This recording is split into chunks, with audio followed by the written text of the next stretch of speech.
is our one request. Help us to build a nation where no man is oppressed. And so with peace and plenty, Nigeria may be blessed. God bless you all and welcome to today's edition of the African Leadership Series.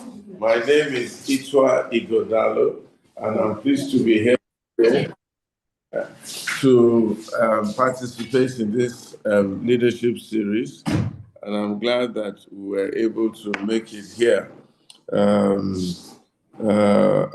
do believe we've all had a wonderful week already, and that we're looking forward to the weekend. Today, we're looking at a very important, a very critical subject. It's things we've been talking about, things we've been debating, things we've been wondering about, and maybe here we'll have somebody who can dissect it for us and see which way we are going as a country. Our guest today is a legal practitioner with nearly 2 decades of experience in the Nigerian legal system. He is managing partner of his own firm, and he has developed a strong reputation in constitutional law and family law, offering legal consulting services and engaging in social advocacy.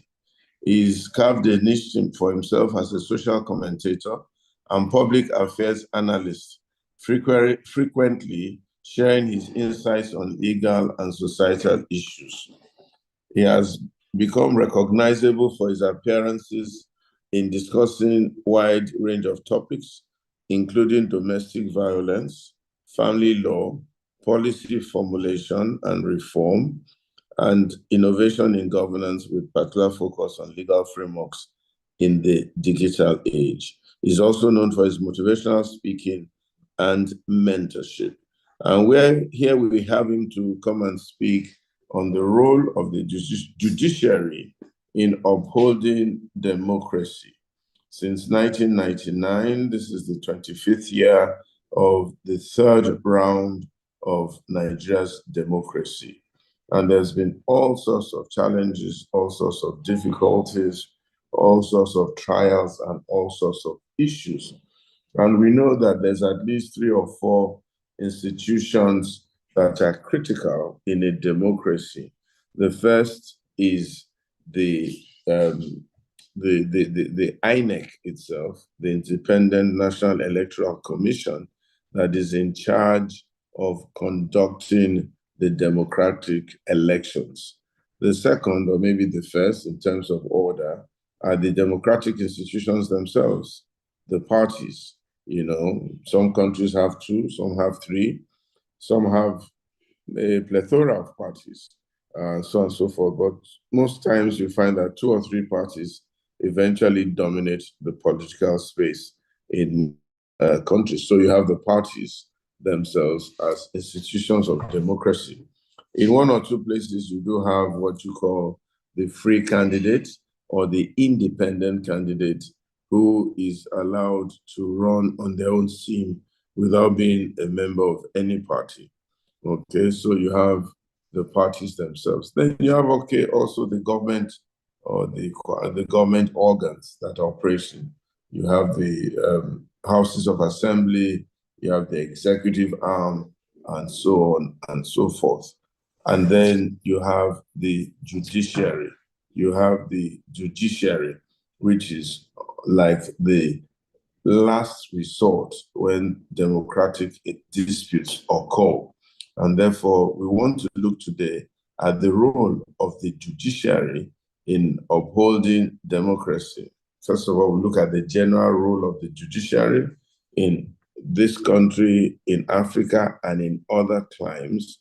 And then maybe we can then do a deep dive into what role the judiciary has played in Nigeria, whether it has played its role successfully or not, and so on and so forth. These days in Nigeria, you have maybe another 5th group of people very, very important in at least Nigeria's democracy, and that is the security forces. The security forces, the police, the army, although they're not really supposed to be involved, the secret services, DSS, and so on and so forth. They are involved strangely in Nigeria, although I had a commentary today about the conduct of Obama's elections.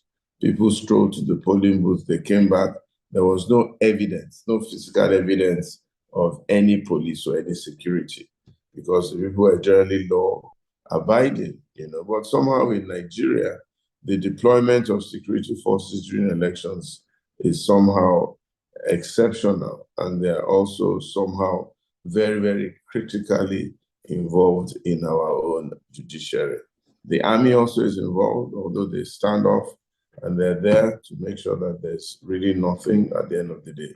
And of course, you have the DSS and all manners like that.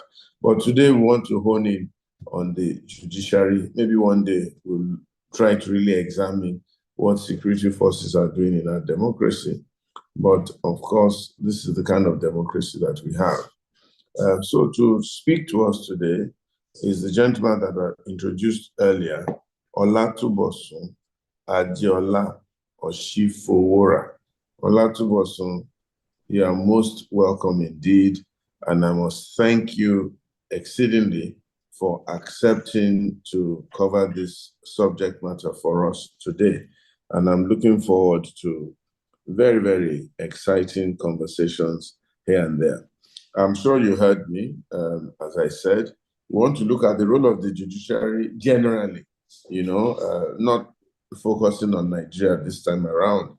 And if you can give us examples of what role the judiciary plays internationally, in other climes, and whether really the judiciary is a fundamental part of democracy and what role they should play generally.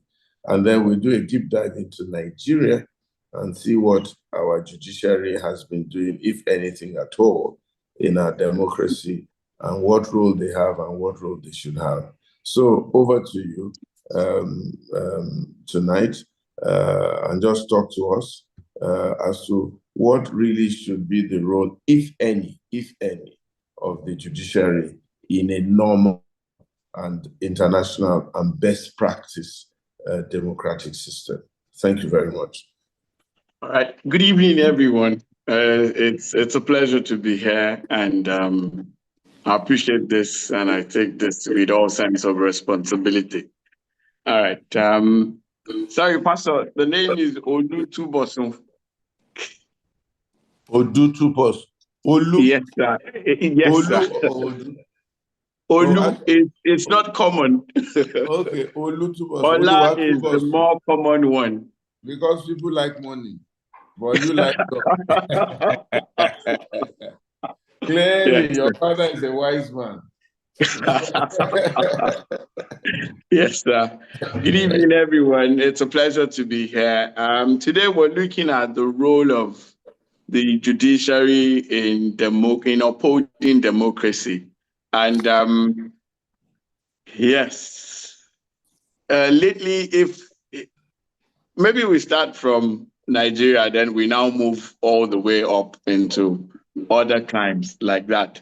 If you look at it, if there's any arm of the government that recently has come under fire, even from the average Nigerian, I think is the judiciary, because people already have very funny view of judicial officers and even everybody within the judicial system. I mean, we grew up knowing slangs like lawyers are liars, so, and that one, in fact, most times, even up until yesterday, somebody still saw me and like, you lawyers, you guys are liars. And I said, see, have you seen anybody who is lying and they are paying him for lying? I said, that's not what we do. Like, you people just have that notion that lawyers are liars. Now, but if you look at the judiciary, it's not just the lawyers now. It comprises of judicial officers and other appendages, which we will still examine in the course of this. But in looking at what the judiciary actually is and what constitutes the judiciary, we'll have to look at the Constitution. I mean, we all know, for those who are non-lawyers, right, the Constitution has been described as the Grundnorm, that it's the overall law that actually gives vent and power to every other law that may exist in a country. And if you look at our Constitution, the extant one is the 1999 Constitution as amended. So it says in Section 1 of the same Constitution that this Constitution is supreme and it shall be the law for the nation. It goes on to say that any law that is inconsistent with the provisions of this Constitution shall be null and void to the extent of its inconsistency, which literally means that any other law that acts contrary to the Constitution will have to bow to the Constitution. The Constitution is supreme, is the Grundnorm, is the biggest law, is the mother of all laws in any nation. And that's literally what we have here in our 1999 Constitution. And if you look at the 1999 Constitution, in Section 6 of the 1999 Constitution as amended is the part that talks about the judiciary, the role of the judiciary, the place of the court, the number and kinds of courts that we have. And in the same Section 6 of the same 1999 Constitution, it goes on to say that the highest court in the land shall be the Supreme Court, followed by the Court of Appeal. And then you now have other courts underneath. It's followed by the Federal High Court. Then you have the High Court of the Federal Capital Territory. You have other state high courts as well. Then you have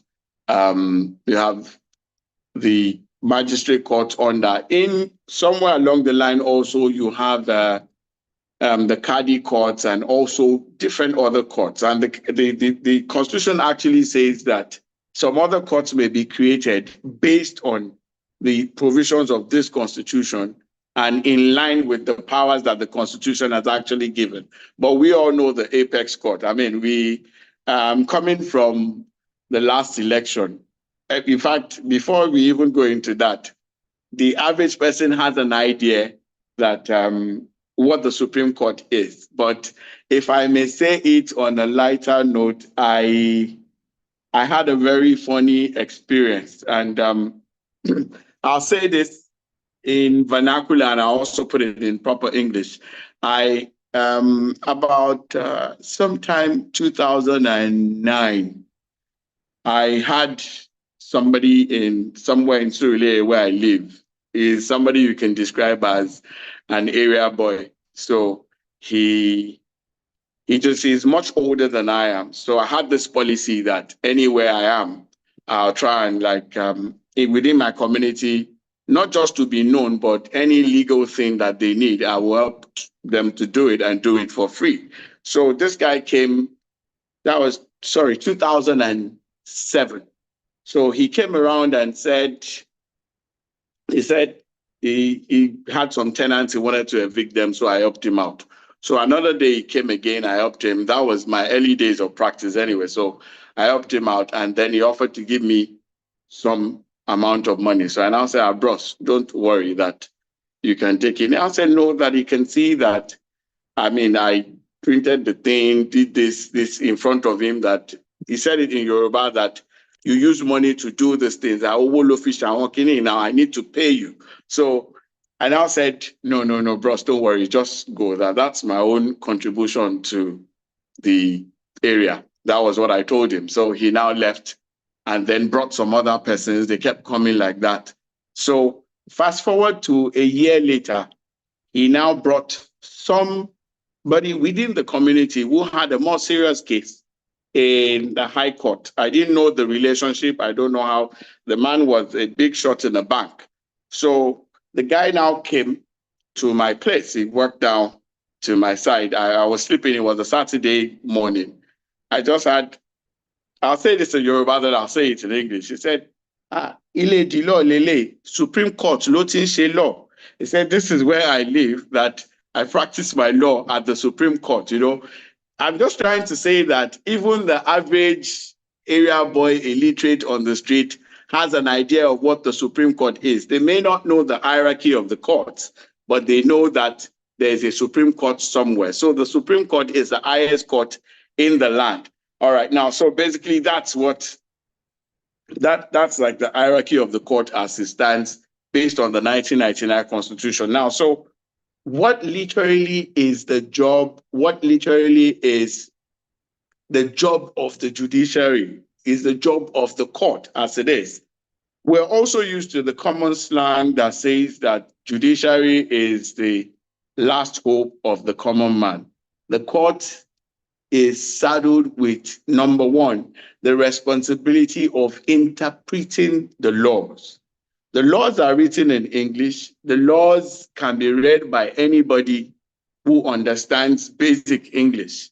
But the understanding of the law and the interpretation of the law, most times it's, in fact, primarily lies in the hands of the courts, because that's one of the areas that give vent to the fact where, I mean, to the slang that people say that lawyers are liars, because a lot of times you can read the law, you understand the law. In fact, people have another thing before lawyers are liars. Another thing people have issues with is the fact that lawyers call themselves learned one. And I've seen people argue, even professor friends of mine, they go like, are you saying me up until my PhD level, I'm not learned? And I say, see, whatever you call yourself is your own cup of coffee. All right. Basically, we are the learned ones. Why? Because we know the law and we know how the law works and how the law can actually be interpreted to suit every situation. So it lies on the court by Constitution, by the powers given from the Constitution to interpret the law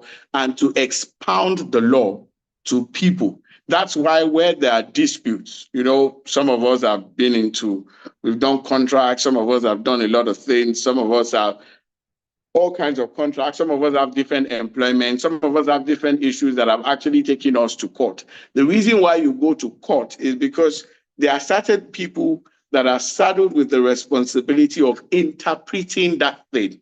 It's written in English quite all right. I mean, I know people who have gotten in trouble, you know, trying to interpret laws by themselves. They just feel, I understand this thing, I know what it is, you sign it. At the end of the day, by the time they come with what you have actually signed, you now begin to argue. That's where the job of a lawyer now comes in. Now, so when the lawyer comes in, and then he brings in another lawyer, the next thing that happens is that both of you will now find yourself at the court. So when you get to the court, then it lies with the courts to now explain and expound the position of the law, the position of your dispute to you and how it works. Now, so that's primarily what the job of the judiciary is. Now, so you have within the judiciary, you have not divisions now, but let me explain who the players are. On the bench, you have two sides in a court. I'm doing this for the sake of explanation. In a court, you have two sides. You have the bench, you have the bar. The bar is not the bar that you have in your house or restaurant. The bar is where the lawyers actually sit. The bench is where the judge is. So the judge is often also can be addressed as the bench or the court. Now, so that's the judge. So the judge is always on this other side, the higher side of the court, while the lawyers stay on this side. Then the last part, the other players within the system are the litigants, those who have actually employed the services of the lawyer to actually come in and do that. Now, so narrowing down to democracy. Democracy, as popularly defined, is the government of the people, by the people, and for the people. It's what we call popular government. It's government of the majority, all right, and which sometimes or not may or may not take care of the minority. But basically, democracy means the government, a popular government, government of the majority. Now, so, and we know the process of democracy, so we don't have to actually go into all that explanation, the origin of democracy, you know, Greece and everything, Athens and how everything started. But given what we have coming down home, we have seen the role and function of the judiciary as far as election and electoral processes occur in this nation. Before I even come to the recent happening, which was last year, all the elections that took place, one of the things that the court does, the major role the court plays in a democracy is that, we have this understanding that when you go and vote and they count the votes, the winner is actually the winner and he becomes the representative of the people. But given what we have, you find out that, and what we have seen over time, you find out that elections don't actually end at the polling unit or at the collation center, or not even at the point where somebody was declared winner. Because over time, we've seen where elections have been upturned, where some people have been serving. We have seen it at the only level where we haven't seen it in Nigeria is the presidential level. But literally at all levels, from local government all the way to governorship level, we have seen instances where somebody had been declared, if I had been called Your Excellency, and he has, holding sway in office. And before you know it, court judgment comes, and before you can say Jack, the person is no longer in office. I think that quite a number of them. In fact, I think what some people have tagged the most painful one was the one we saw in Bayelsa that involved some individual called David Lyon. Yes, so who was chucked out of office by the Court of Appeal a day before. In fact, it was at the point he was doing the inauguration march when the judgment came and said, "Excuse me, sir, you are no longer going to be the governor." And, that was when Governor Diri stepped in, and he's been there since then. So we've seen instances. You remember Oshomole when Governor Osumbo was there. Also, at some point, the results were challenged by Oshomole. They said, what was collated was that he lost. And at the end of the day, he went to the tribunal. The tribunal held it for him. He went to the Court of Appeal and went all the way to, the election result was upturned in his favor. And Governor Osumbo, or Professor Osumbo back then, had to leave office. So one of the functions of the judiciary, apart from interpreting the law, or part of interpretation of the law is in democracy, is to explain some of these things to people. Now, one of the things that the judiciary does is also to interpret the electoral laws that we have as it relates to election. And this is one of the areas where the judiciary has actually scored very low in the estimation of a lot of Nigerians, because you can imagine if your candidate or your brother became a governor and after 90 days, he was removed in office, and there is this kind of democracy we practice here, and which I actually fought. I tell people with all sense of responsibility now that our own public officials or elected officials are not particularly there to serve. And I'll give you on a lighter note. You have instances where you were elected into an office and you go to court to do, you go to church to do a Thanksgiving service or mosque, or, and the celebration that comes with this thing, then you wonder if actually your motive is service. Why all this celebration? Why all this jamboree? Why this testimony? Like, there's nothing to testify. It's like getting, for me, service in elective positions is like getting a maid or a house help, employing the house help, and then the house help goes to church and start, doing Thanksgiving.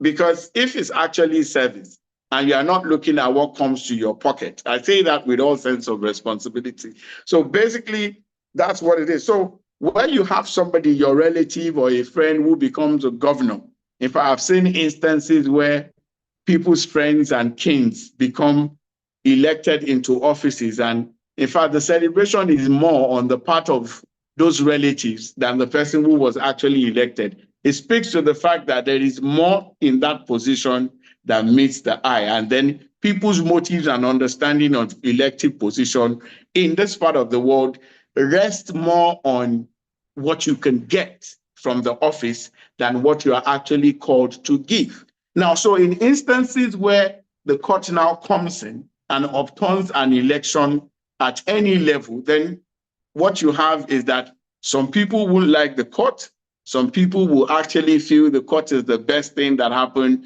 after sliced bread. Now, so, and given the last election, particularly the presidential election, that is one election that actually got this country on the edge. And one of the things we saw was that there was a lot of voter awareness, particularly on the part of young people.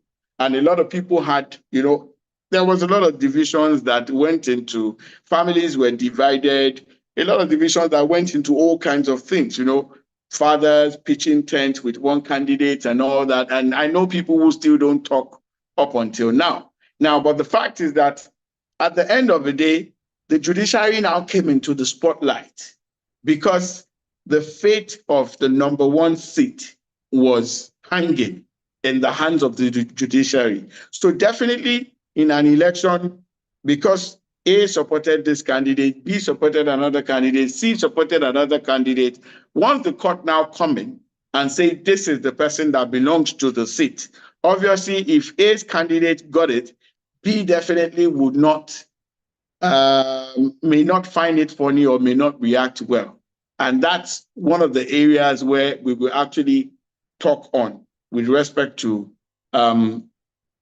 players in the judicial sector. But we will get to that in a bit. Now, so basically the court is there to interpret the law, interpret the electoral laws, because we're narrowing down to democracy. So the court actually speaks to how elections turn out and how things are done. And you find out that in this part of the world, which, Pastor just talked about the fact that in some other climes, you find out that there are no police. In fact, in some places, you can literally send in your votes, even if you're not there, and your votes will count. But in this part of the world, I think the recent election was the Edo election, and we saw how things played out. We still have instances where people snatch ballot boxes, people do all kinds of shenanigans you find during elections, and all these things come to play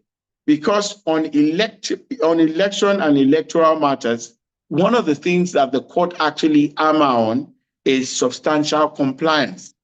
Now, so we will also look at that in the course of this discourse. Now, so what we have with elections basically is the court is almost the final arbiter, like we have seen in recent times, that you may be declared the winner at the polls, but if your election was challenged and taken to court, now then at that level also you have different levels. For the presidential election, what you have is that you start at the Court of Appeal, which forms like the presidential tribunal.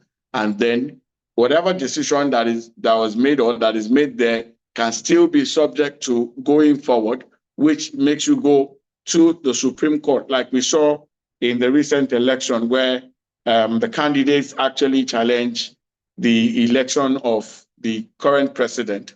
And we saw the decision at the Court of First Instance, which was the Presidential Tribunal, and then was taken further. We have also seen instances at the governorship where they start at the tribunal, go to Court of Appeal. And we've seen funny situations where a candidate can win at the tribunal, win at the Court of Appeal, and by the time it gets to the Supreme Court, it gets a different thing. In some cases, some decisions are upheld at the tribunal, the Court of Appeal may change it, then you go to the final court. But what happens is that once you get to the final point, which is the Supreme Court, in some cases, because some other elections don't go that far, all right, but if time permits, we'll go into how far certain positions can go. So once you get to the final point, the decision of the court holds sway. And some people have questioned that and said that if democracy is actually people choosing their candidates, subjecting it to court to now choose candidates for you now means that you have derogated from the tenets and the positions of democracy. Now, so it's arguable, though. People have argued for and against that. That's why you find in some places they call some people court-elected governor, meaning that the people didn't elect him. It was the court that actually gave him the mandate, and you have it, all the way down like that. So, but what is the role of the judiciary really in upholding democracy? What happens basically is, like it or not, whether your candidate gets the better end of the stick or not, the fact is that the courts are a part of our electoral process. That's why elections can be challenged and the court's position will hold sway at the end of the day. So if it now favors you, you have your church or mosque to go for Thanksgiving.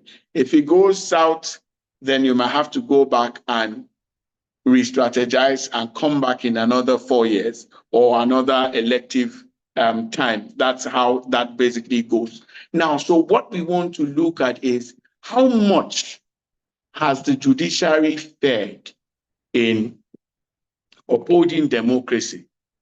I have seen lawyers go on TV. I go on TV as well. I'm called in a lot of stations to come and do some analysis on electoral matters and how the thing goes.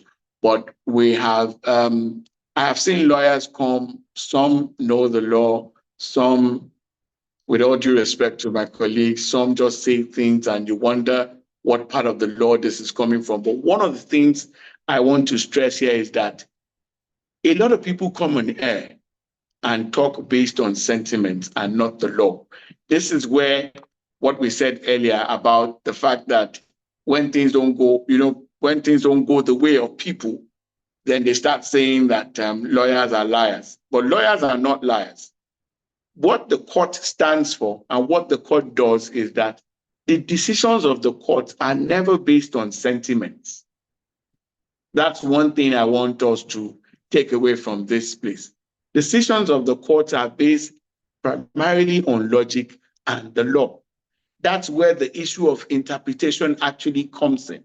So sometimes you may think you know the law, you have read it, it's written in English. By the time the court comes with its interpretation, then you now find out that what you thought you knew was actually not it.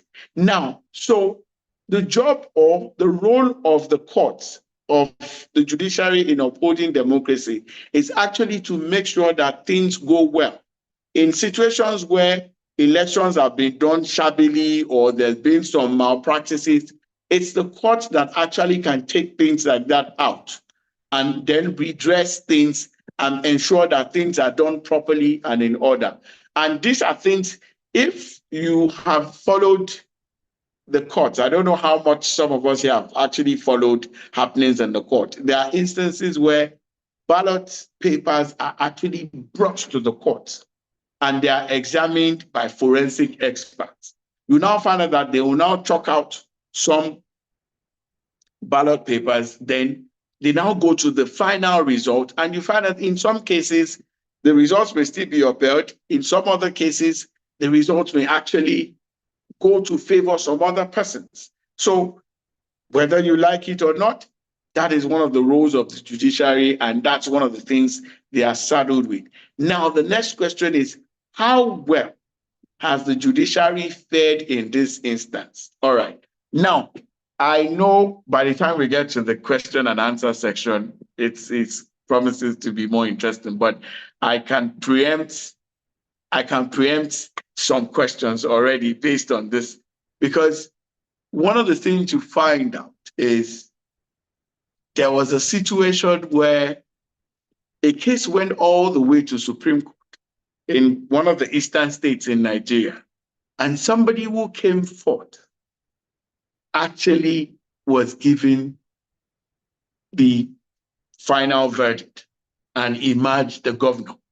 Now, you will ask me that, see, this is not a matter of Latin. We know you lawyers speak Latin. This is a matter of numbers. How fourth now comes to become first is still one logic that a lot of people find very, very hard to comprehend.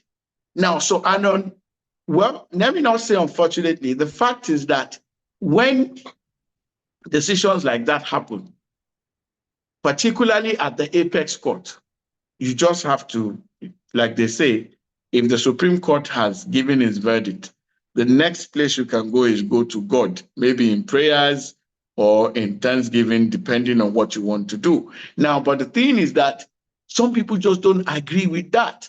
There's, in fact, in the course of researching this, I had to look at some instances. There was a time where in this current dispensation, there are instances, there's a part of the law that says that when you contest for, let me just say it because it's public knowledge, you know, the case involving the present Senate president and the immediate past Senate president, you know, they all went to get forms to purchase forms for presidential election. And by the law, once you move in that direction, you cannot come down. Now, but somehow, the courts actually, they went to court and some other persons took them to court and the courts came up with a verdict which has nothing to do with Latin, which has everything to do with the wordings of the electoral laws. And it kind of like play funny in the ears of people. But that's one of the decisions that people still find very hard. So I'm trying to bring out the fact that in as much as it is the role of the judiciary to interpret the laws, now there's something I want to bring out, and I do this with all sense of responsibility because this is my constituency, but we owe ourselves the duty to actually say the truth. Sometimes the court is supposedly, or the court is supposed to be an arbiter that doesn't, an arbiter that is not biased and that is not given to sentiments. That's why if you go to every court, you find the image of the Lady of Justice with eyes closed and you know the scale that is balanced. Now, but there are instances where decisions are given and to every sane and sensible mind, those decisions are not balanced, even interpreting it against the law. And we have also seen instances also where even the apex court, the Supreme Court, had to correct itself that, see, this decision was in this direction, but having examined the law, now we have to, this is the real, and this is not necessarily the real, but this is the new and extant position, and this becomes the law. In fact, we have cases, plethora of cases where the court will tell you that, say, the earlier decision of the same apex court is no longer the position of the law, and this is the new position of the law. Now, because normally, you know, like we said earlier, that the Supreme Court is the highest point, the decision is final, and that's it. In fact, there's a principle of law called stare decisis, which means you stay with the decision. If the Supreme Court decides a case, every other court must follow that position of the law. That becomes the law. That becomes the position that everyone must go to. So whether you like it or not, so it's a principle in law, and it's one of the cardinal principles of law. So what happens is that there are instances where this has been the position of the Supreme Court, but based on the dynamism of life and living and better understanding and position, there are instances where Supreme Court actually comes and redirects itself on the same position that it held previously and say this is the new position. Now, so that's one of the roles of judiciary. Now, but there's something that also comes to mind. We have seen some a strange occurrence in our democracy. Because I'm trying to highlight both ways. As I bring it up, we'll also look at the good side and also the bad side. And one of the things we've seen are instances where courts of coordinate jurisdiction differ and give diametrically opposite decisions. And then you wonder, where are they taking this cue from? That's one. There's another part. One of the letdowns of the judiciary is a situation where you find that the Court of Appeal Ibadan decides in a particular way. Then somebody rushes to Court of Appeal in another division, and then they decide the case in another way. These are the things that actually erode the confidence of the people in the judiciary. And that's where you now find that people just feel disinterested. People just feel that these people are just saying jargons. They just want to bamboozle us. And then people have this disdain and hatred for lawyers and judicial officers. You know, these are some of the things that actually erode the confidence of people, particularly in democratic settings. So we have that. We've talked about the fact that they interpret laws in some funny ways. Then court of coordinate jurisdictions actually do different interpretations. And so one of the things that the court also does, or one of the things we've seen, I'm going to tidy this up, but I'm trying to highlight a few things. One of the things also that we have seen is that people find the laws, the decisions of the court in some cases are not relatable to the people. They tell you, we grew up knowing 1 + 1 is 2. You get to court and then you start hearing 1 + 1 is 11. Then you start wondering, where on earth is this coming from? That this is what we've always known. All right. Now, the fact is this. The people that are saddled with the responsibility of interpreting the laws are trained to do this thing, and they understand this position. Then sometimes the reason why some of these things don't resonate well with the people is that we always look for the final answer. Most times we don't look for the build-up to that thing. So you don't understand the logic. You expected that this is how this thing should come out. And then since it didn't come out like that, most times people don't look at the ratio, how the court came to this decision. Because I mean, I can relate that to a lot of people who most times you see people go to the newspaper stand, they look at the headlines and they run to town with it. That's what you do when you don't study, when you don't look at judgment. You just pick it that this was what was decided. You don't look at the logic, then you start hating the judiciary. Now, so for you to actually relate with some of these things, you have to know, you have to read some of these things, understand the rationale behind these decisions, and that's when you now can relate with these laws. Now, so, but that is not taking away the fact that there are instances where you also look at some things, and you feel that these things don't follow logic, particularly on electoral matters. We have seen, I've highlighted a few, and I've seen some, and then I will say this with all sense of caution, because whilst judicial officers are supposed to be infallible, there is always an annual general meeting done at the end of every year or at some point in the year that actually highlights and disciplines judicial officers. You've had cases where judges have been suspended. You've had cases where some judges have actually been dismissed based on the fact that they were given to infractions. So what happens in that situation is that in as much as judges or judicial officers are supposed to be infallible, there are instances where we have certain persons who are given to corrupt practices. But the beauty of it is that the judiciary has an internal cleansing mechanism that actually weeds out these persons. And in fact, the judiciary is so open that even as an individual, and you feel dissatisfied with some things, whether the conduct of a judge or a judicial or any judicial officer, you can actually write. You can actually write a petition, and I assure you, your petitions will be treated. But you can't write in an anonymous position.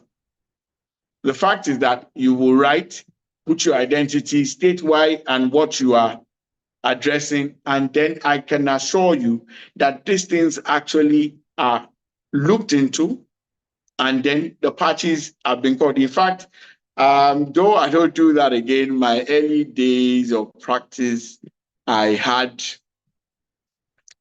a matter somewhere in Abeokuta, and I didn't like the way the judge was descending into the arena, and he was literally taking sides.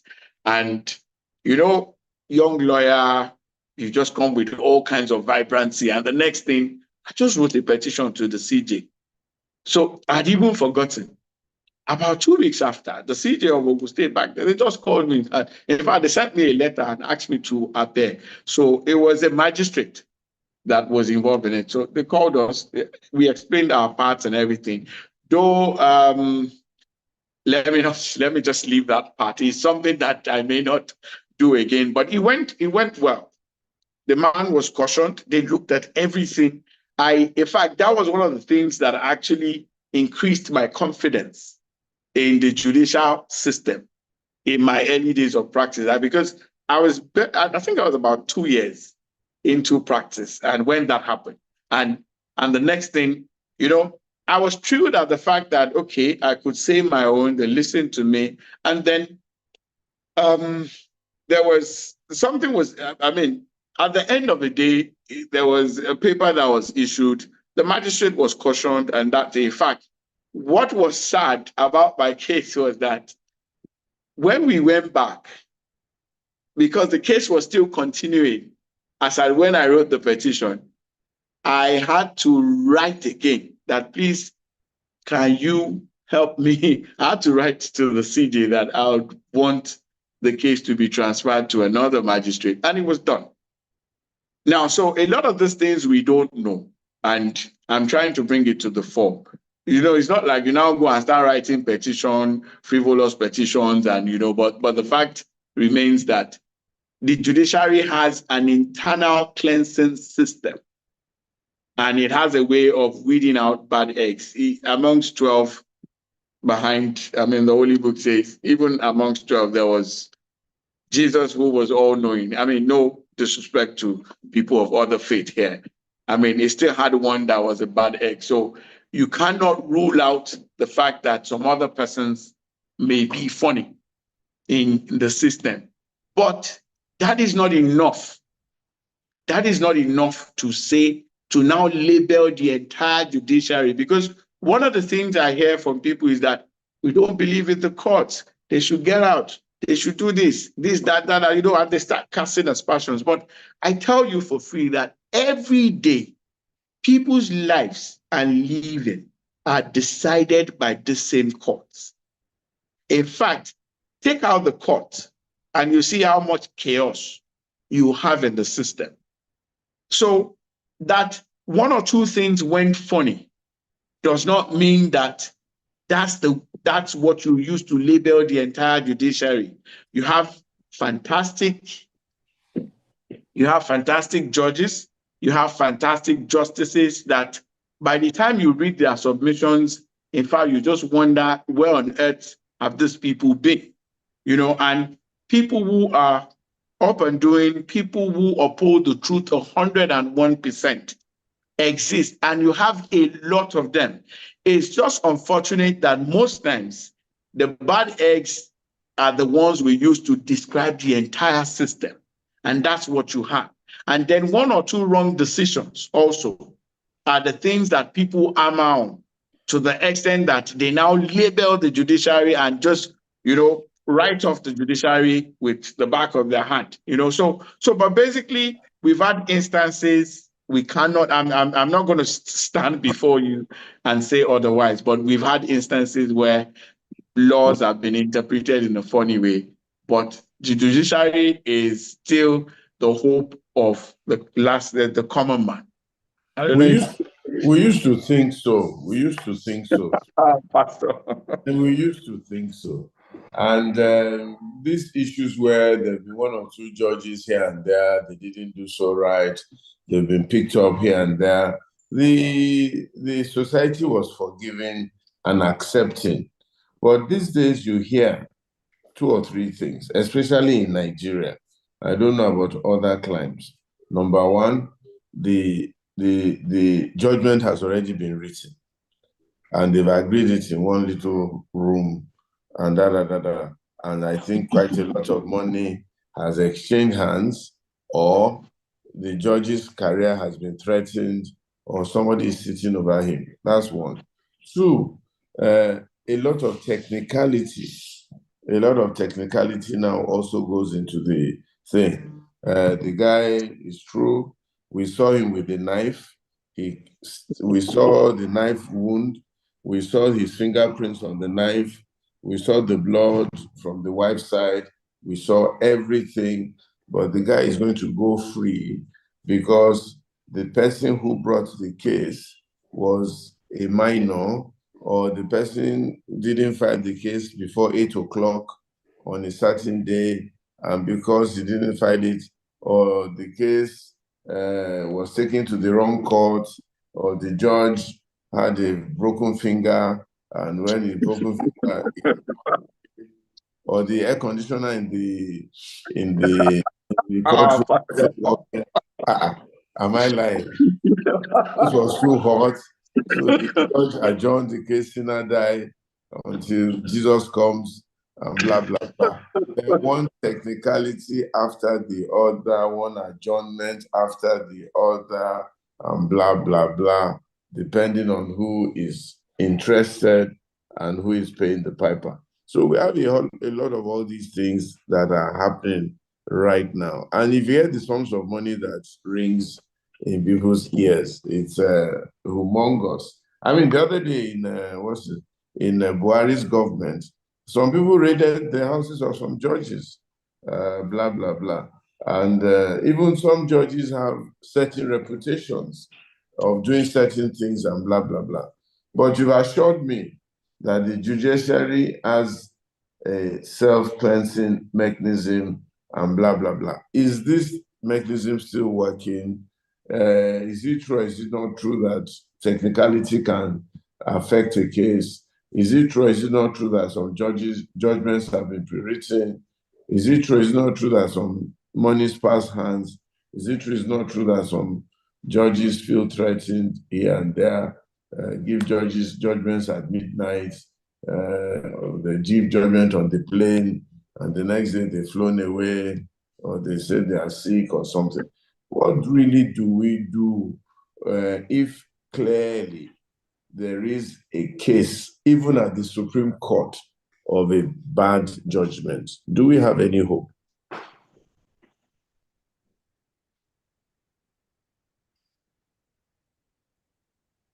Just a minute.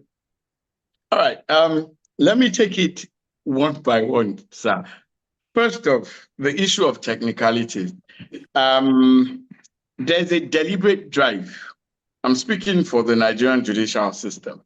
There's a deliberate drive, even by the Supreme Court and other courts also, that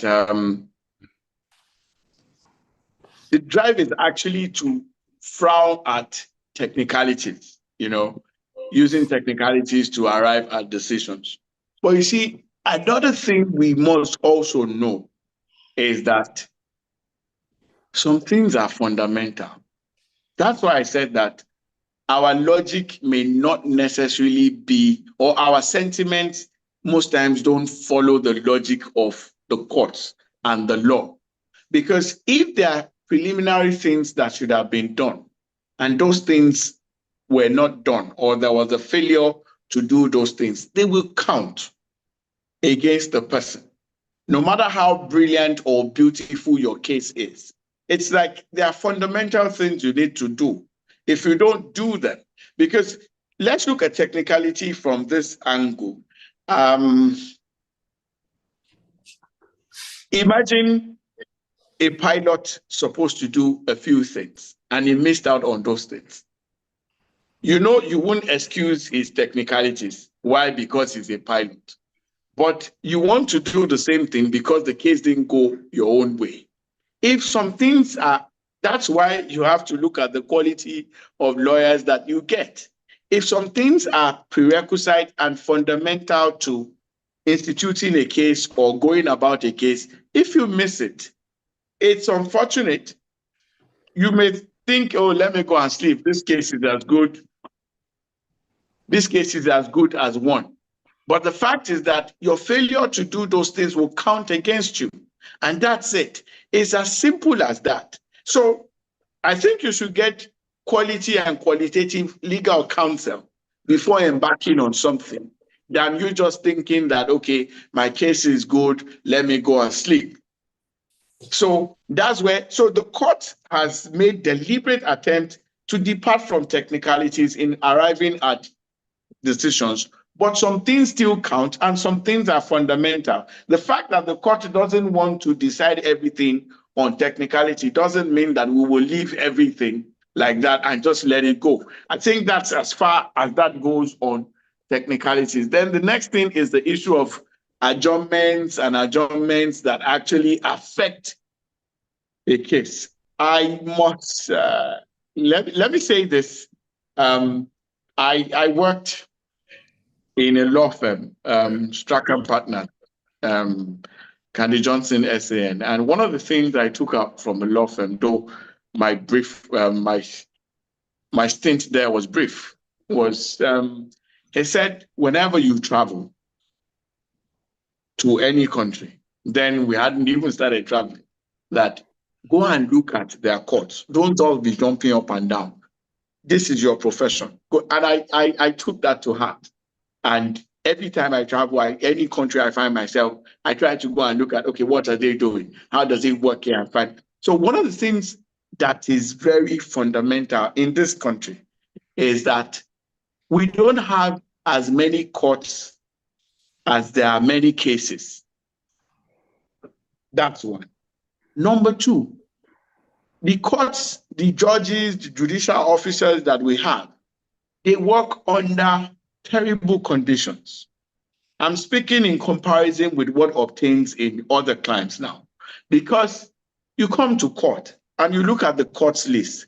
The judge has 48 cases, 35 cases.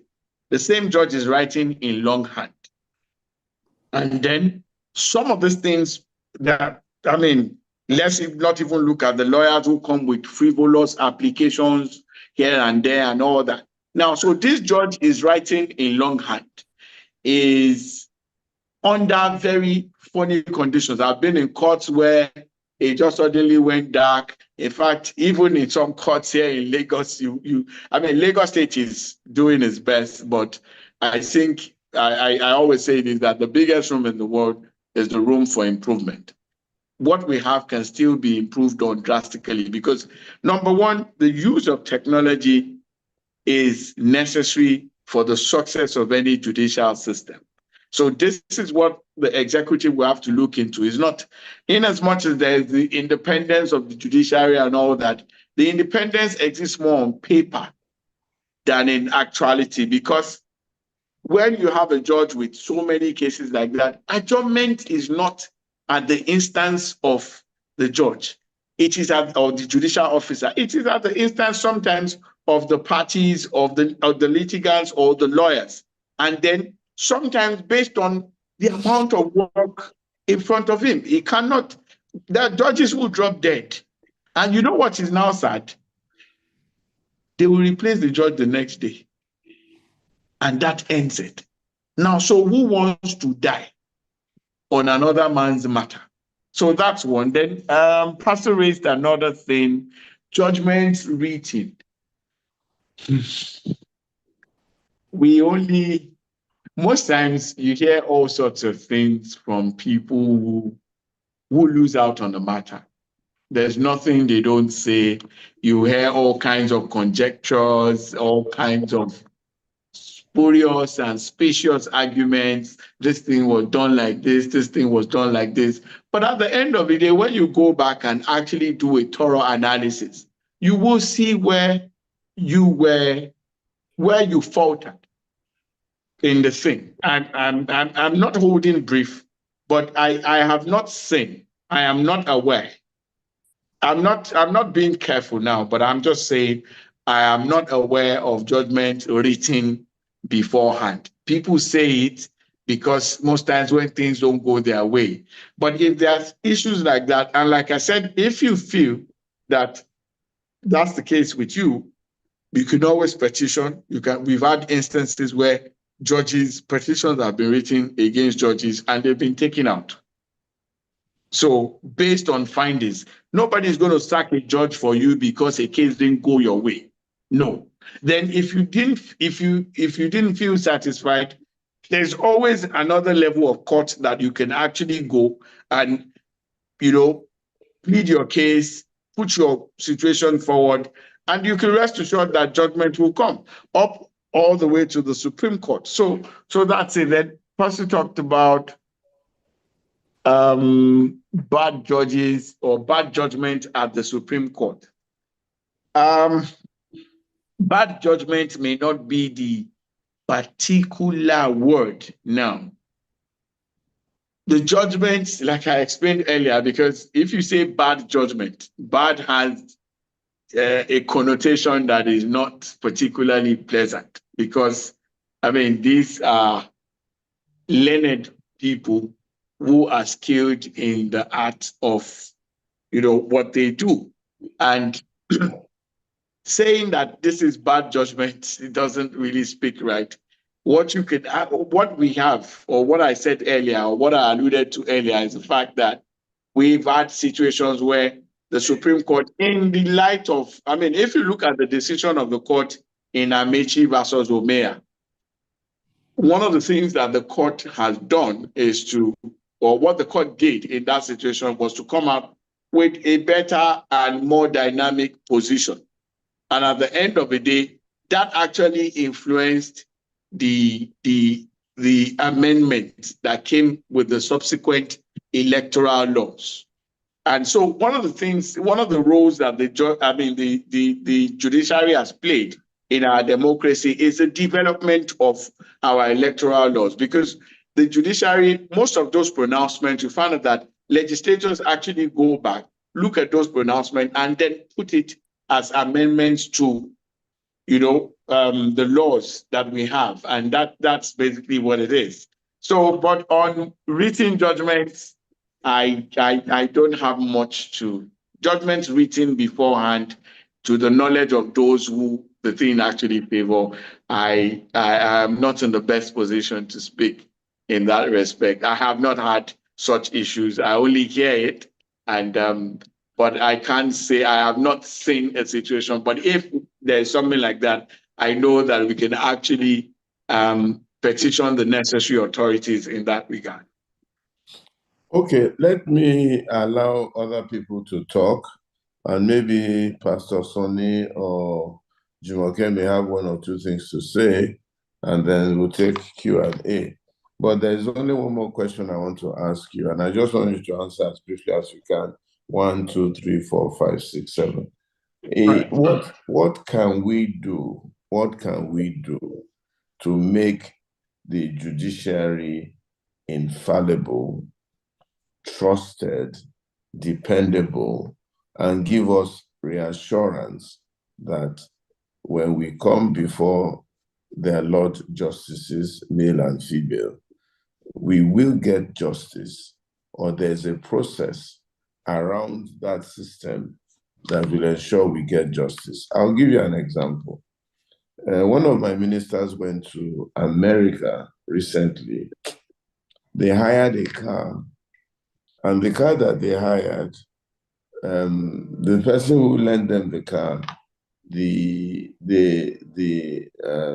are not paid their car note. So while they were in the shopping mall, these are Nigerians on holiday in America, in New Jersey, the company that hired the car to the person they hired from, or the leasing company came and towed the car away with all their luggage inside. So they came out of the shopping mall, the car had been towed away. And somebody was able to tell them that, well, the car's been towed away, it's been impounded, blah, blah, blah. But what they can do is to go to court, get some judgment from the show proof that, yes, they know nothing about this thing, they want their goods back. Because the company that towed the car away or impounded the car was not ready to listen to them, nor release to them their goods or anything like that. And these people, without a lawyer, went to court, spoke to the judge, represented themselves. The judge looked at the case, gave them judgments, gave them a sheriff to follow them. They recovered their goods, and they allowed the other fellow to now face the issue of his car note he didn't pay and blah, blah, blah. But the case they brought before the court, ordinary people without any lawyer went into a court in America. The judge gave them judgment and they went away. They didn't know the judge. They didn't know bailiff. They didn't know sheriff. They didn't know police officer. They didn't pay anybody a kobo. They didn't even pay a lawyer. Is this possible in Nigeria? And this happened all in 24 hours. And the judgment of that court was instantly obeyed by everybody concerned. Is it possible? Okay, let me take the questions one by one. Number one, it's possible. But with all due respect, sir, you know, a lot of things are in place over there that are not in place here. One of the things that the court has embraced here is the issue of virtual hearing, for example. But you find out that when the judge, I mean, I've seen judges who literally use their own funds to ensure that these virtual sessions will go ahead. And, you know, so there are a lot of things that should still be put in place, because what you have painted is very possible in any climate, whether Nigeria or even countries lesser than this place. But with specific reference to Nigeria, a lot of things still need to be done. Because, for example, you come to court and let's pick Ikeja High Court, for example. If there's no light, no matter the time of the day, the court is dark. You cannot put that on the judge. Even the judge himself needs a conducive environment to work in. So that's one. So for me, I feel that a lot of things need to come to play before we can actually have the quality of judicial system that we look forward to. And some of the things have to be put in place by the executive. These are not things that the best that can happen is that the judges will literally just not necessarily complain, but speak to the fact that we need these things. These are the things that will make us operate effectively. And I can assure you, the same Nigerians here who work under these horrible conditions, put them in the same America, you find out that they excel. So it's not them, it's the system. Now, so to your question, sir, the first question is, what can we do to make judiciary infallible, trusted, and to reassure people's confidence in it? I will say this, and I look forward to it as well. Number one, the quality of persons appointed to the bench. I think something has to be done. I mean, gone are the days where we grew up knowing some judges that, I mean, the judges are even known to the average person on the streets of Lagos. You know, there are judges, I don't want to mention them, but there are justices that, I mean, judges that people know their names and they know that, this judge is always like this and all that. So we need people of sound pedigree. That's the number one thing. I think we have to go back to the quality of appointment to the bench. Because that's, if you actually need a strong judiciary, these are the things that you have to do. All right. One, then also improvement in the quality of life of these persons. About two or 3 years ago, I remember going on one of the stations in Lagos, and one of the topic for the day was remuneration and pension of judicial officers. In fact, there was some protests by justices who retired and they were not paid their benefit. The fact is this: no matter how fantastic a human being is, if the conditions with which he will work, or if there's no hope in future for him, it is just a matter of time before that person becomes compromised or compromises his position. Because I was on TV as well a few weeks back, and we were talking about a governor who was alleged to have stolen funds, and part of what he did was to pay the school fees of his children upfront, years upfront. Now, so if the office pays for that, I don't think he would want to steal and do that. Now, so if you want quality bench, the quality of persons you appoint, and then the office also, the office must come with things that will make the person face what he's there to do, and not be wondering if a judge is thinking, what will I eat? When will this happen? What will my children, which school will my children go? To get that person to compromise will be the easiest thing to do. Because if a judge does not see a future in what he's doing, it will only take a saint or somebody specially made by God, or somebody who is committed, overtly committed to the job, not to compromise his stance. But now, I'm not saying that is enough or that's an excuse for them to steal, but I'm saying that some things must come with the office that will make this person not worry about some things, and then he can face what he's doing squarely. In fact, that's the point where you can actually hold him to the fact that, come, Oga, we have given you all the necessary things that you want, and we still found you wanting here.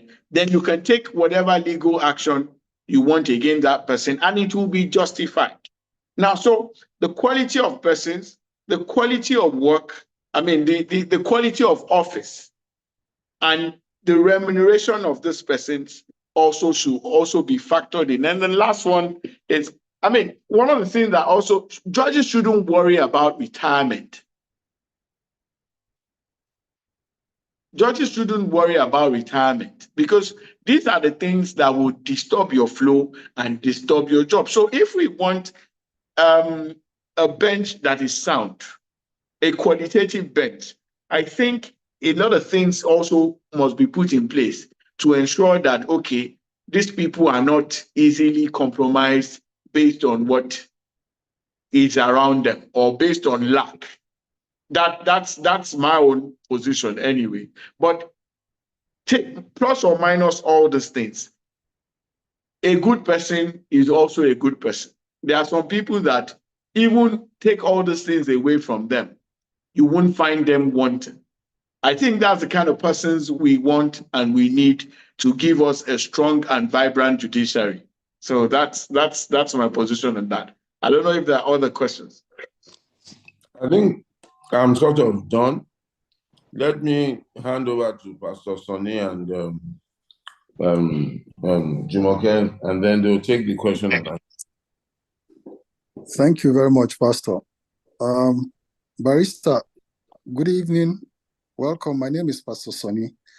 I think I see a couple of hands so that we'll manage our time very well. I would want to go to all these hands. There are so many things I would have wanted to respond to, but I want you to answer some of the things you alluded to when you were making your introduction. So, for instance, how does somebody who came forth become the number one person? That's one. Number two is specifically in the case of Obi that he took, they got all the way to Supreme Court. And I've had lawyers speak about this, that how does INEC get away with not following its own bylaws it made in the conduct of the election, saying that it's not part of the Electoral Act. But the Electoral Act also gave INEC the powers to make bylaws in the conduct of the election. And INEC said, this is the format and way we are going to conduct this election. And they did not follow it. And the Supreme Court allowed them to go scot-free with that. Let me leave it at those two so that other people can ask their own questions. Should I answer or we wait for other questions? No, answer this one, yeah. All right, now, so the one I talked about, I think that's Opus Odima, how the fourth person became number one. Sincerely, I can't boast of answers to some of these questions. It was a decision by the Apex Court. I'm still baffled, just the way you are baffled. That was why I actually brought it up. And if you remember, I brought it up as one of the lows of the judiciary, one of the low ends that people feel that, come on, how did we come about this thing? This is not logical. This is not Latin. This one is what we all can see. So the person who came second, normally when you count votes, the whole thing looks magical, but it's the decision that we have. And since we don't have anything otherwise, sometimes there are bitter pills you swallow, and then you know how to glide next time this comes. It's sad. They're the low ends, really. And there's nothing we could do. I can't, like I said, if the Supreme Court decides something, what can we do? We can only appeal to God, and that's when God comes in. So I'm just as baffled as you are. That was why I actually put it there. So, Pastor, I don't know if you got my drift. Yeah, it's okay, no problem. So that's it. Then the second one on INEC and the bylaws. You see, when it comes to electoral matters, you can check all judgments. What you find is that the law knows, the court and the law knows that you cannot have 100% perfection with election. So what comes to play is the phrase, and you can check every decision so far from when we started 99 up until the very last election. They will tell you that what is required is the word or the phrase substantial compliance. Once there's that for electoral matters, once there is substantial compliance, because you cannot have 100% compliance on almost all things. So that means substantial compliance by implication tells you that it's not everything that will be done. Now, so how fundamental those things or errors are will now determine the decision of the court. And that's it. Because if they want to cancel everything, that would mean throwing away the baby with the bathwater. That's why the court has stayed. It's a way of the court trying to guide itself also. That's why they have put the phrase there that, see, on electoral matters, what is paramount, what is sacrosanct, what is necessary, and what underscores the decision in electoral matters is substantial compliance. So that means you cannot have perfect compliance. All right, thank you. No problem. We'll take it at that. So we'll go to Jumoke, who will try to moderate the questions and answers. I see more hands coming up so that you can answer all the questions as best as you can. Jumoke, thank you very much, Barrister. You're welcome, sir. Thank you, Pastor Sonny. Thank you, Barrister, for the very insightful discussion. I have one question, but you don't need to answer it, and you can add it to all the questions that we're going to ask. All right. So the way we usually do this is we will take like 3 questions at a time and then group them together, then you answer it, and then we take the next 3 sets of questions. So my question will be number 1. And this is following on Pastor Sonny's question in terms of the Supreme Court, how 4 became 1. So they can make a decision without legal merits. That's what I mean, just so that's my question. Can the Supreme or the Apex Court give a ruling without legal merits? So I'll ask Professor Grange to please ask the question. And also, I'm going to ask every participant to please keep their questions brief and to the point. Thank you. Go ahead, Ma. Good evening.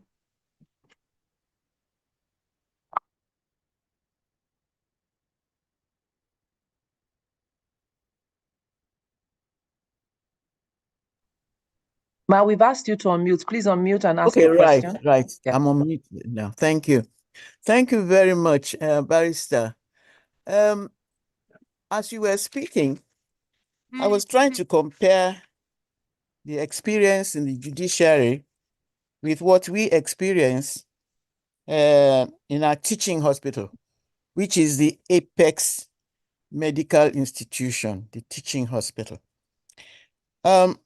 First, we seem to have a little bit more independence than the judiciary. I think I have to to sort of confirm this with you. It seems that our judiciary, the judges are being they're being appointed by the executive. You can correct me if I'm wrong, but that definitely removes the independence from them. Now, we have an internal way of appointing professors, and there's something to be said for it because it is not one person that appoints them. You have a group of other professors who have been through the mill and who know exactly what the rules are, and they have to stick to the rules before appointing the professors. So the way of appointing judges, I want you to tell us in detail, really, whether the way they're being appointed now actually gives them that independence. That's number 1. The second thing is that you also cataloged a whole series of problems that get in the way of making good judgments. In medicine, we have to deal with lives, and we cannot, because there's no light and there's no water or no whatever, decide that that person must die. So what happens? It's either we now try to provide our own water, our own light, etc., or we get out of the system, if you don't want to compromise yourself. So those are the 2 options that we have as decision makers at a very high level.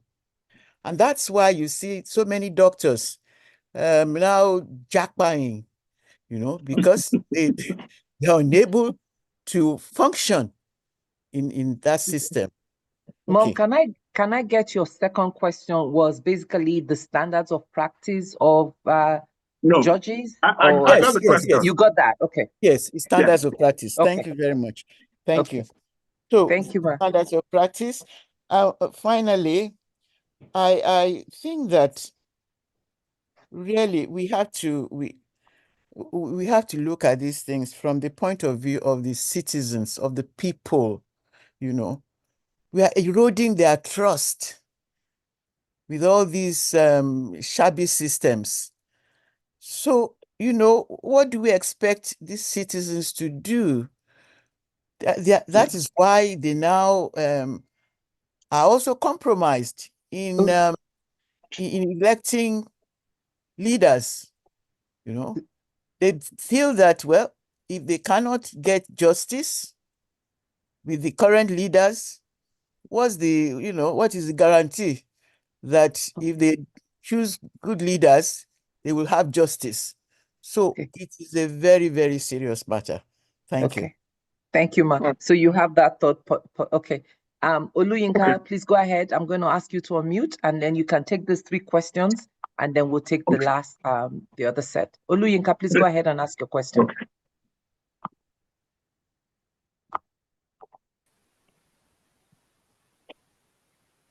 Oluyinka, please go ahead and ask your question. We've asked you to unmute.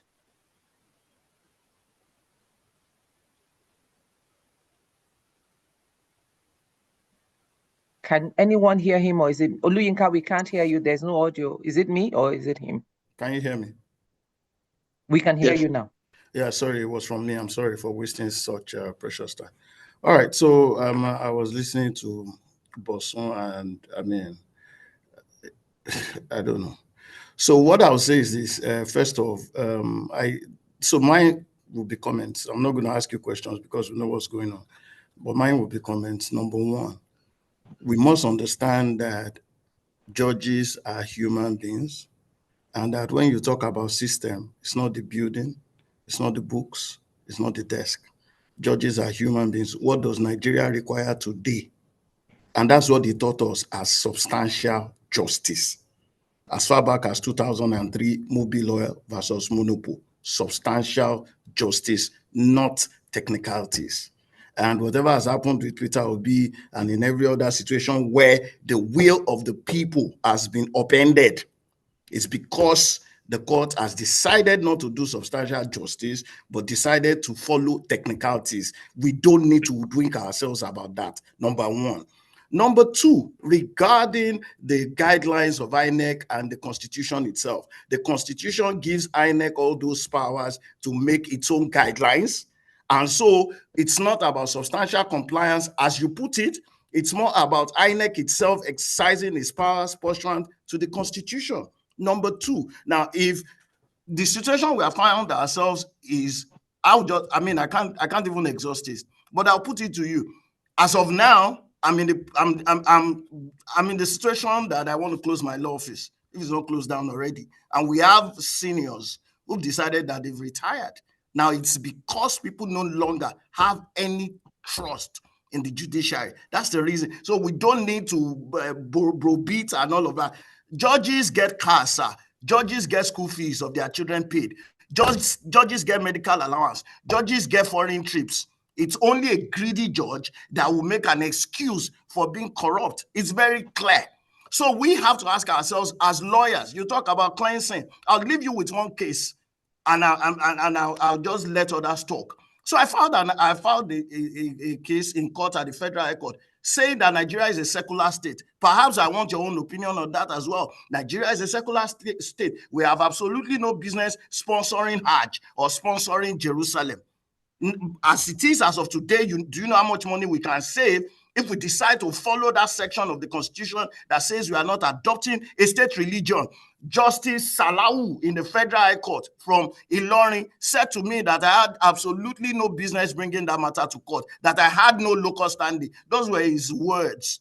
But if he had decided to do substantial justice, looking at how we could have saved money, looking at the supremacy of the Constitution, it definitely would have decided otherwise. Then you tell me to go to the Court of Appeal. We've got a backlog of cases, and you have to bribe. I pay to collect orders in any court. I pay, I get the registrar's number, I buy call credit. If you are running away from saying the truth, okay, I have to appear as a good guy to be able to get anything done. So except you look at this practically as they are, we'll just be deceiving ourselves. Thank you. Okay. Thank you for your passionate comments. Maybe we would have a session with you to kind of talk about the ills of the judiciary system. It sounds funny, but it's a serious matter. So thank you for bringing those issues to light. Since his was a comment, do you want us to take one more question, or do you want to take the ones that you already have? I think the questions from Professor Grains are quite a number, though they are interwoven. So let's do this first. His comment too is relevant to this. I don't know if let's just do what we have now. Then Okay, we go can on. take Do what you further have on. now. I'll Yes. be brief. Thank you. I'll be brief. Now, so your question was, with due respect to my learned brother, what we have is not perfect. What we have is not perfect. And please, I need to correct this impression quickly. I wasn't making a case for the bad eggs in the judiciary. I was just trying to say that there are some things that actually that comes with this office. And those things also have to be in place. And I remember saying that the absence of this thing is not a prerequisite for you to go in the wrong direction. I made that clear statement. So a thief is a thief. If you give him all the things he needs, he will still. My dad used to say something. My late dad used to say something, that somebody that is intrinsically a thief, that if you give him a boiled egg without taking out the shell, he will still lick it just to show that he's a thief. You know, there's nothing that licking will do, but he's just the thief in him that is, acting out. So that's it. Now, so your question, Ma, was, can we say that the court makes decision without legal merit? No. What I have said is that there are instances where, one, let me lay the premise. Decisions of the court are based on, one, previous cases that have been decided along that line.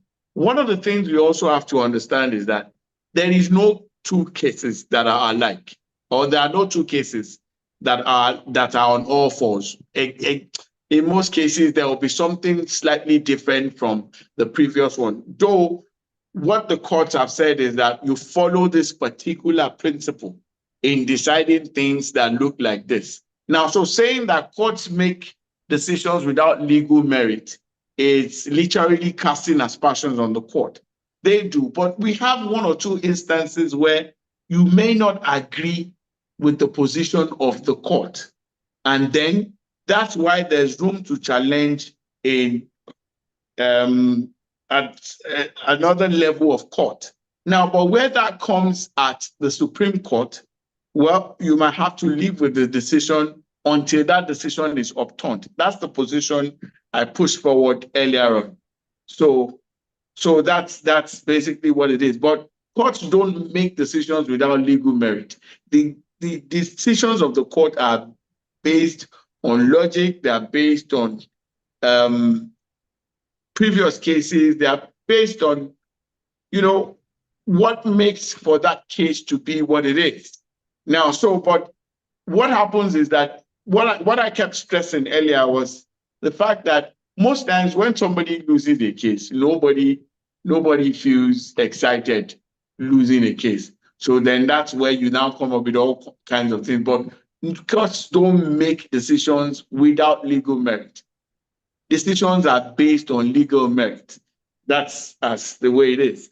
Now, so Professor Green talked about appointment of judges. There's the way judges are appointed. Judges are not appointed by the executives. In fact, to become a magistrate, let's start from that level. It differs from state to state. You need 3 or 5 years of practice, and then once you do that, the NJs. Once you do that, there are bodies that are in charge, judicial bodies, not the executive. What just happens is that the confirmation comes from that end. Judges are confirmed by NJCs, but the executive just has an input somewhat in it. But your exams, all the stuffs are done like that. Judges are not appointed by governors. Judges are not appointed by governor. I can see a comment here. That's what judges are not appointed by governors. People apply. for it because I have friends who are judges. I have classmates who are judges as well. And we knew how these things work. Now, so there are certain applications that are made. The crux of the theme falls. Let's just stay on judges. One, for you to be a judge in any state high court, you must have done 10 years of practice. All right, then you make an application. When that application is done, then the ANJC confirms, you go through a series of exams. When you pass, you're shortlisted at certain levels and all that. Then you now go for some other screenings, which is conducted by the NJC. That's it. So you're just confirmed by the executives, but you're not appointed by. So that someone who is swearing in judges doesn't mean he was the one who appointed them. The process of appointment of judges is the governors don't appoint judges. I'm saying that with all sense of responsibility.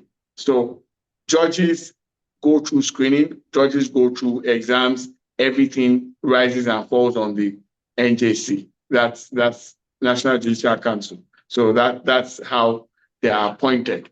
Now, so the second question was, Professor Grain said, with the catalogs of problems that I have highlighted. Now, when I mentioned those problems,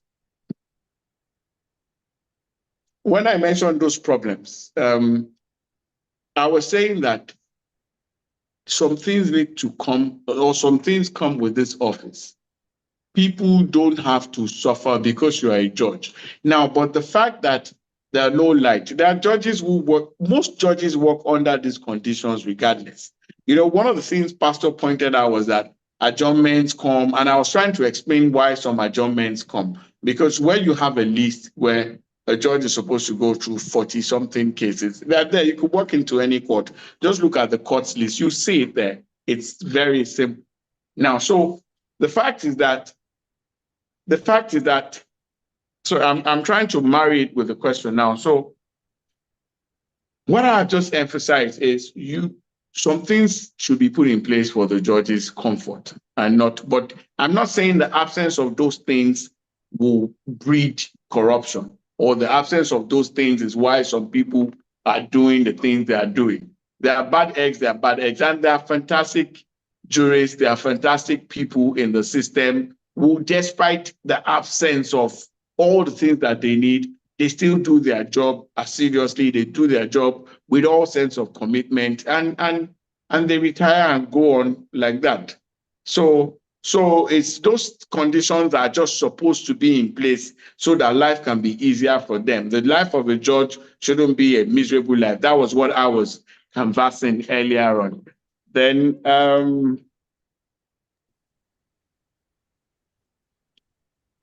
I'm trying to get the last question by Professor. Sorry?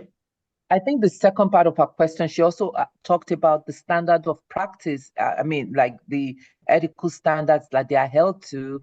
She used the comparison with the physicians.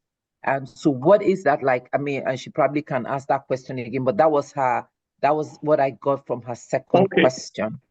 There are standards. Every profession have got their own standards, their ethical standards. All right. And, like she said, like the professor said, that you must do everything to save a life. All right. In the legal profession, you must do everything to ensure justice is done. And justice is seen to be done. Not just done, but seen to be done. So that's basically the position on the legal side. Because the crux of what we're doing falls on justice. And justice must be seen to be done. And people must not walk away and feel sad that they've been denied justice, or justice has been delayed in some form. Like they say, justice delayed is justice denied. So the judge must do everything within his power to ensure that justice is done and justice is seen to be done. That's the position. Thank you. So we are coming up on the hour. We have actually come up on the hour. So we're going to take these last hands up, and then I'll read some questions from the chat. So I'll take Mr. Ogun, I must really apologize for not calling you. I had seen your hand up earlier, so please go ahead and ask your question. Let's keep it brief so that we can take all the questions, the hands we have now, which are 4 hands. Go ahead, sir. Thank you. Couple of quick observations. I was in Ogun State High Court yesterday. Between the hours of 9 a.m. to 1 p.m. is when the generator is on. After that, hell breaks loose. I had to take one of the court clerks to the immigration department VICAR for her to make some photocopies of some documents. Talk to the facility manager. It's all about budgetary issue. Until the governor or whoever is at the helm of the budget does something to assist the court system, nothing's going to be done. But I'd like to make one comment. It's not that the vote says that counts. It's who determines the counting of the votes that's most important. And we saw that quite recently. The INEC, the I is not independent. That's my comment. Thank you. Thank you very much. May I have Honorable Ashiru, please go ahead, sir, with your question. Thank you very much. I think I saw the passion with Terink. I am lawyer Oshifora. Well, you said it, but I can tell you that let's be honest with ourselves. Like your learned colleague said, the brain of the problem in Nigeria today, in terms of democracy, is judiciary. And I want to be honest with you. Let's be honest with ourselves. Let's stop putting things under the corner. I mean, I've seen both sides. I've been in government. I've been in private sector. Look, you have a problem here. Look at what is happening in Kano. Judiciary, 2 emirs. Look at what is happening in Rivers. And it is my friend in Abuja, whenever there's a problem, why do they always give that same problem, the same thing, they go to the same judge? And we are saying there's no corruption. There's corruption, judiciary is corrupt. And I prayed, I mean, Justice Kekere, I know he's going to, I know her very well. I know she's going to do something about that. Let's be honest with ourselves. Judiciary is the problem in Nigeria today, in terms of them, because that is the last hope for anybody that is contested. I mean, I've contested, I know how it is. So don't let us paint it that way again, that things are easy. I mean, like Tella Ika said, as a judge, you are guaranteed your salary for life when you retire. So let's be honest with ourselves in terms of that. So I think we should, this place is like Charter House, whereby we come in to listen to ourselves and deliberate. And that's why many people are coming here. But we should balance what we are saying. Are you getting my point? Because, I mean, you have another. Then another point that is bothering me is the issue of this continuous petition and the way judiciary are being handled. The way they handle it. I've had a former leader in this country. I asked him a question. I said, sir, why don't you always, I mean, listen to the judgment? He said, why would I listen to the judgment when I trace some money to some judges in the Supreme Court? Why? Then if I want to deal with the judge, I will deal with him. So what I'm saying is that there's a problem. It happens everywhere, even in the executive, in the judiciary, in the legislature. I mean, but we have a problem. And we should, how do we solve that problem? That's what we should be talking about. I mean, in a place like this. And that's just my own comment, Mr. Oshifora. Thank you very much. Thank you very much, sir. We'll take the last hand, which is Mr. Okungbowa. Please go ahead, sir. Thank you very much. Good evening, everyone. I hope you can hear me. Yes, we can hear you. Okay. Let me thank, first of all, mine is not a question, but a comment. Let me thank Pastor Itwa for conversations like this. I think we should have a lot more of these conversations. I tell you the truth, I've been a lawyer for the past 31 years. 26 of those years I spent in the courts. And I tell you the truth, I am not proud of what I see, come out of the courts at judgment today. I must tell you that very, very clearly. And you know, what has happened to us as part of the judicial system has had its own impact on the confidence of the ordinary citizen, particularly when you look at some of the judgments that come from our courts with respect to electoral matters. I've had the opportunity of reading some judgments, and I was like, come on, how could a judge have sat down to come up with this kind of judgment? So you just realize that the confidence of the people in the electoral system, in the judicial system, is weakened by the kind of judgments that we get these days, you know, from the judiciary. You know, and that's a major problem. And I think that if we must, you know, work on our electoral system, you know, arguments have come up about, you know, having to strengthen the electoral system. I think the direction in which the strengthening should actually be going should be in the direction of strengthening the judicial arm of government, because politicians will always be politicians, and many of them will want to cut corners when it comes to the electoral process. But when they know that you have a judiciary that will stand firm and do justice in any matter that comes before them, they'll be a lot more cautious about what they're doing. So I think that it's something we must take very, very seriously. Some of the comments that have come from the speaker today, thank you very much, Mr. Speaker, for doing justice, you know, to this topic. You know, some of the comments that have come from you as to how to strengthen the judicial arm of government, you know, the right personnel and all of that. I think there are things that we should take very, very seriously. But I must also confess that there's been a lot that has been done in the direction of strengthening the judiciary. You know, perhaps a lot more needs to be done. The way judges are appointed, the process is not a bad process. And like he said, it is not the executive arm of government that appoints, you know, judicial officers. There is a system that is inbuilt, you know, within the judicial system that, you know, brings up those people to be appointed and screens them and all of that. But perhaps there should be a lot more transparency, you know, in the system. But having said that, maybe I should also look at the issue of technicalities that came up in the course of this conversation.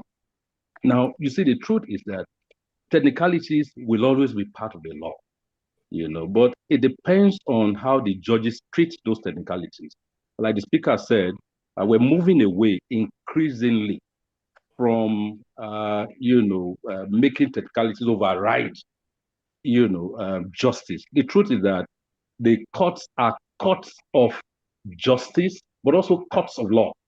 What that means is that justice has to be according to law.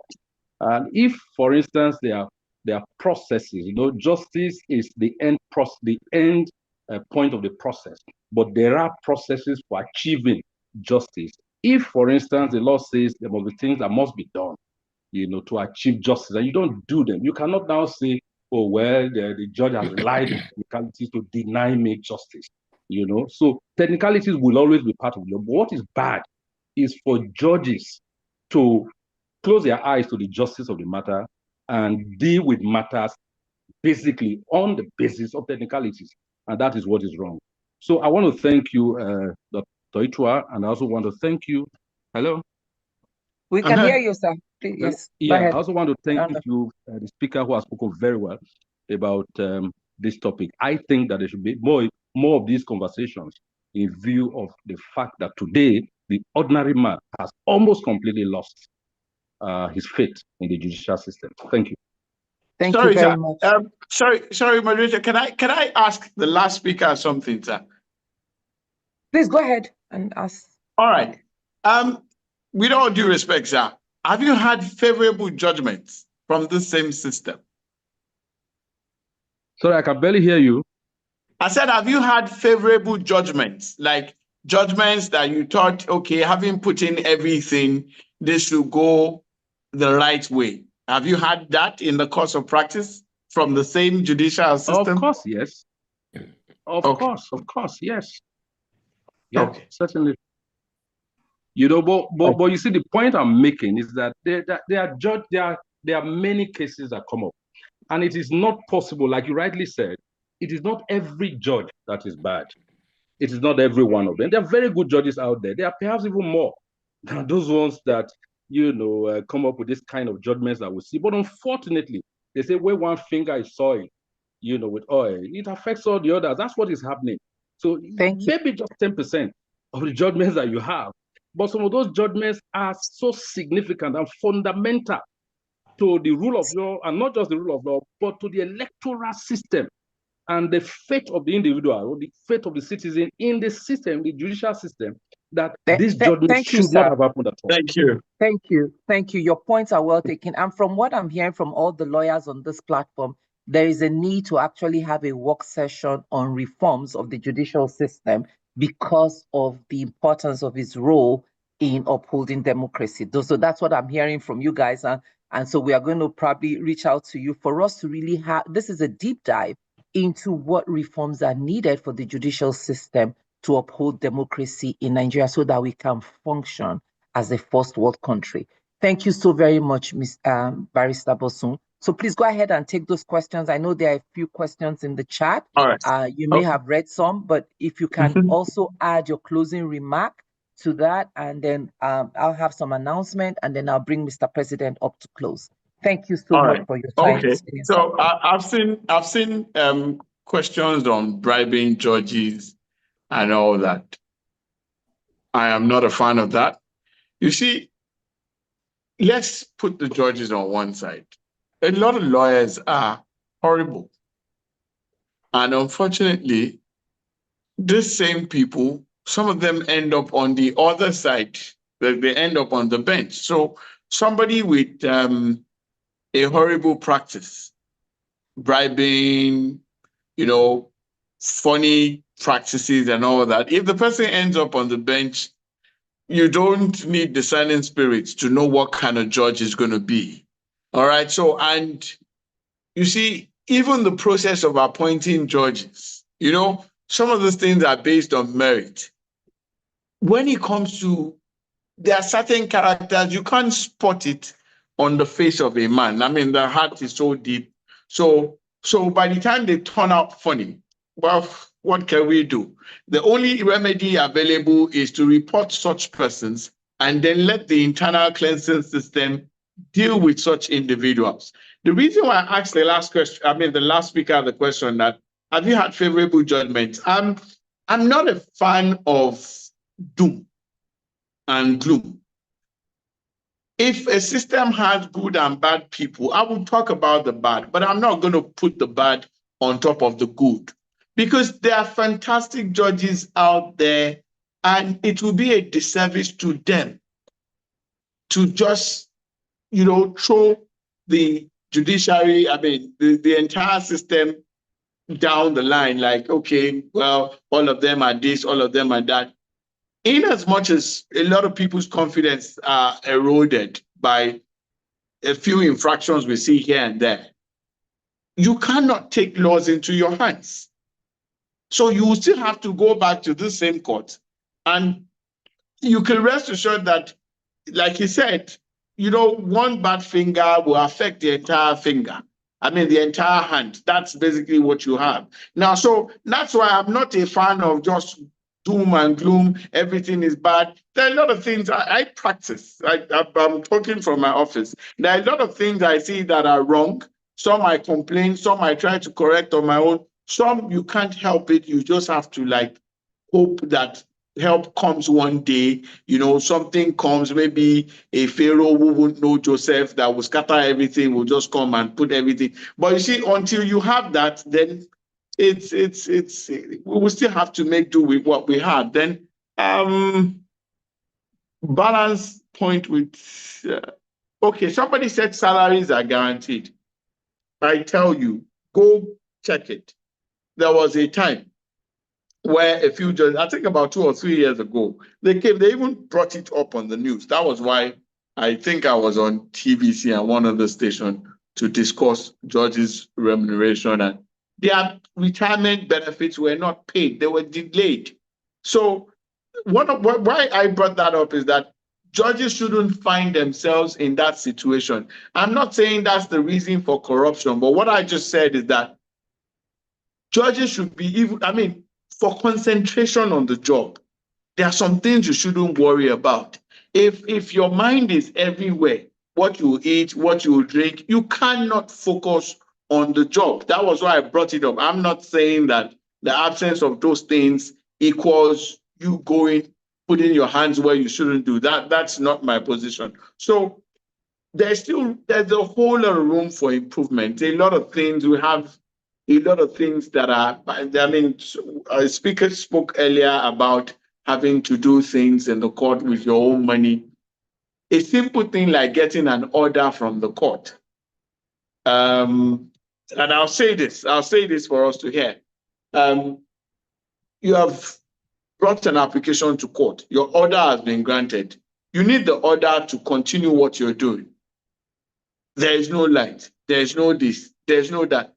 You want to wait until the day that everything will be in place before you have to just, so not bribe now, but sometimes you have to pay for some things that, please, if you can type this thing elsewhere, help me do this, those things, because if you don't do that, it will waste your time. And at the end of the day, some clients they won't look at that. It's a different thing they will say. So that's basically what it is. Then, okay, I'll give you another example quickly. There was a day I went to a station outside Lagos, police station, and I saw somebody hawking bail bonds and all the necessary things that they use. And the policeman was paying with his money. Now, so the man who paid with his money, something that government should have provided, you think you go before that same man and you tell him bail is free. You know, I'm just being logical here. So that is not the basis for corruption, but for us to actually eschew evil and chase evil out of our system, I think also we need to put in place some things, because when the necessary things are in place, then you can actually hold people who are given to infractions or shortchanging the system. Then you can now say, okay, fine, you needed 10 things. We put 10 things in place for you. Then why this? So that's my position on it. And I think that answers the rest of the questions. I don't know if there's any other question. Thank you very much. I think it's just your closing remark we need at this time, maybe just because we are really up on time. And also, as part of your closing remark, maybe you can put the ratio of good judges or good outcome versus the bad, just as a way for us to put things in perspective as well. So thank you so much for your time. Okay, so let me just round off with this. There is no gainsaying the fact that there are a few bad eggs within the system, that their activities and actions and judgments have actually eroded people's confidence in the judiciary. But you can rest assured that there are more better hands in the judiciary than the bad ones. And it is not time to lose confidence. It's not time to give up on this nation. We will still get the nation of our dreams. So it's a collective thing. When you see something, say something. Let's keep complaining until things are done rightly. That's my position. And when we do that, I assure you, we will still get the Nigeria of our dreams, where things will happen the way we want it, even better than we imagined them to happen. But looking at everybody and writing them off is not the answer. When you see people who have done well in a situation, acknowledge them and give them what is due, their due praises. And with that, we encourage them to do more. And those who have done badly, let's report them. Let's report the bad eggs. And then we'll find out that with time, we'll weed them out and we will get what we want. And we'll get the Nigeria of our dream. God bless everybody. Have a great evening. Thank you so much, Olutubosun. Thank you for taking us through these legal processes and giving us hope and letting us know that yes, they're both good and bad, but we should just keep hope alive and keep working on it and hope that we can work hard at the institution and build up a great judicial institution.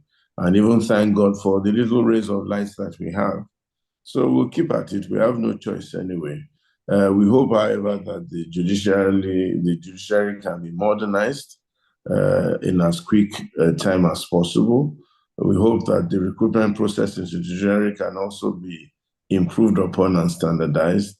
And we hope that the judiciary can really, really find a way to be independent. If we could find a great formula to really make the judiciary completely independent of any kind of executive influence, it would be wonderful, especially in the area of their funding and their remuneration and improvement of standards. I mean, for example, there should be no court in Nigeria that is not well powered, that because of power, the judge has to rise. In these days of solar power, all sorts of power that is available. Also, the issue of longhand writing judgments, I think, should be really put in the dustbin, and so on and so forth. And the issue of properly remunerating judges. You know, I think, in fairness to President Bola Tinubu in his tenure as governor of Lagos State, with Osinbajo as his Attorney General, I think they did quite a lot in judicial reform, payments to the judges, ensuring that a judge would leave service at least to the house, accommodation in a decent area, cars and things like that. And I know quite a lot of judges benefited, and they relaxed and they faced their craft. Okay, I think a similar thing is being done at federal level, although people are now putting connotations to that as well.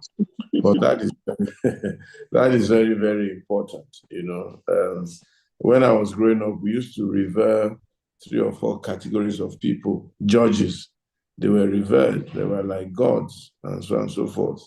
Lecturers, ironically, especially vice chancellors, you know, they were like governors almost at that time.